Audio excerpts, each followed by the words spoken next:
Well, it was a verdict heard around the world. Former Minneapolis police officer Derek Chauvin was found guilty of killing George Floyd when he knelt on Floyd's neck for 9 minutes and 29 seconds. A videotaped death that ignited a summer of protest and marked the beginning of the greatest racial reckoning in the U.S. since the 60s. And now President Biden is calling on Congress to honor George Floyd by passing lasting law enforcement reform. House Democrats have passed legislation that imposes restrictions on federal authorities. But in the Senate, the bill doesn't have a clear path to a filibuster-proof 60-vote majority.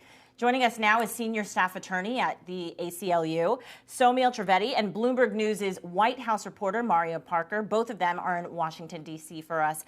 So, Soumil, we wanted to start with you. First of all, let's get your reaction to 3 guilty verdicts yesterday. What did you think? Well, thanks for having me. I think relief is probably the word that a lot of people are feeling here. I think a lot of folks are also calling it justice, which I would stop short of. It's a small measure of accountability. I hope it brings healing to the family and the community. But for true justice, we need to make sure that the George Floyds of the world never get killed in the first place so they can go home to their families like everybody else. So we have a long way to go. Hey, Mario, to Soumil's point about true justice, making sure that this doesn't happen in the future, take us into what's happening in Washington, D.C., about changes that we could potentially see if Democrats are able to pull this off. No, absolutely. We saw President Biden come out with remarks yesterday evening, and the bulk of those remarks were his using the bully pulpit to push the George Floyd Policing Act. He was really throwing the weight of the White House behind it, saying that this is the moment for that type of legislation to pass, to get past some of the gridlock as well. You see some of the normal, chokeholds and strangleholds in D.C. right now in terms of legislation, but you also see some type of glimmers, some glimmers of hope in the form of bipartisanship. Tim Scott was out, a Republican, with a statement, as well as Amy Klobuchar. So there are some glimmers of hope that something can be reached. So what could be, Mario? What could be like a federal law, though? So because we do have some of these changes happening throughout the country, or at least being proposed in different states, and as you mentioned, in Washington, D.C., what could the federal government do in order to put restrictions in place to hopefully, I can't say never happen again, because we've already seen this happen since last year, but to prevent this from continuing? Yeah, what we're seeing also, of course, is just the limitations of the executive branch. Joe Biden, over the past year, as then candidate Biden, has called for police reform. Of course, the George Floyd protests occurred during the backdrop of the presidential election. He's come out since assuming office with executive orders, but of course, those only go so far. The only thing that could really have lasting change, and the administration is admitting as much, is if some type of congressional legislation is passed. Again, we've got a 50-50 deadlock in D.C. As you all mentioned at the top of the show, George Floyd Act passed in the House. It's kind of stalled in the Senate. The Senate has issues with the filibuster, et cetera. But the White House is trying as much as they can, at least from what we understand and from what they're telling us, to really prod Congress and the Hill to move forward with something. And Soumil, you tweeted that this was just a verdict and justice is yet to come, and you also reiterated that just now. Are the bills that you have seen out there, the George Floyd Justice and Policing Act, do they go far enough? And if not, what more do you want to see from legislators? Yeah, a lot more.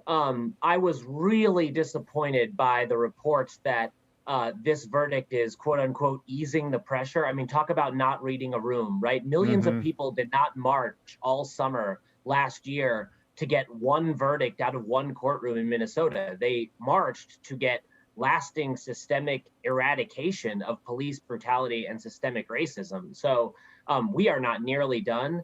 The bills in Congress now are good. We look forward to working with the Senate to get something even better. And namely, we need to make sure that we are not pumping money back in to the broken systems of training and technology that have failed us so far. Instead, we need to get that money back into communities and extract police from a lot of the low-level interactions that get us into these dangerous situations in the first place.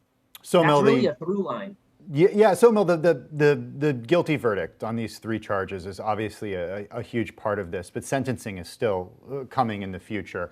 We don't know what the sentencing will be, but I'm wondering how you think the judge is thinking about sentencing, and also how sentencing will send a message. Yeah, so I take a little different view here. Sentencing will take a message, will send a message. We know that the prosecution has asked for aggravating factors to be tacked on so that the ultimate sentence is probably closer to the maximums allowed under Minnesota law. I hope, frankly, in 8 weeks, when we're talking about sentencing, the national conversation has moved so far forward into prevention and reinvesting in communities that it's a non-story. But I don't doubt that the prosecution will try to send a message to other police officers, not just the other ones in George Floyd's own case, but around the country. And Mario, we want to bring you back in here.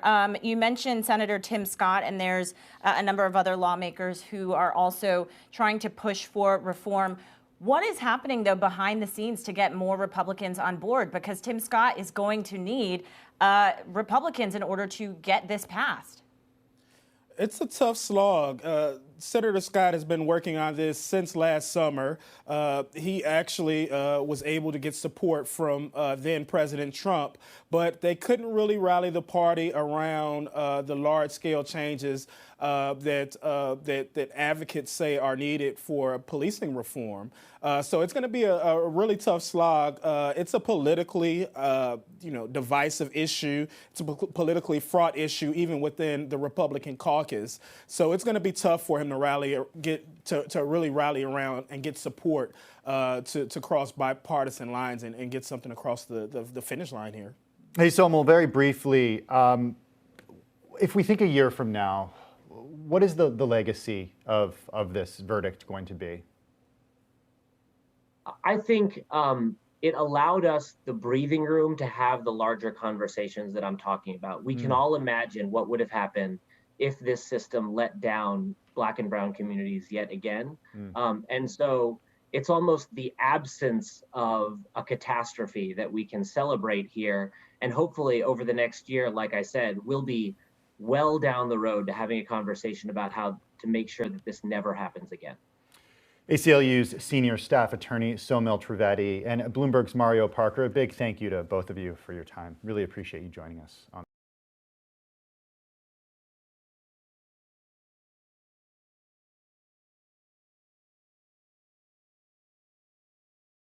the biggest stories the moment they happen from around the globe. Subscribe to Bloomberg Quick Take now for insight in an instant.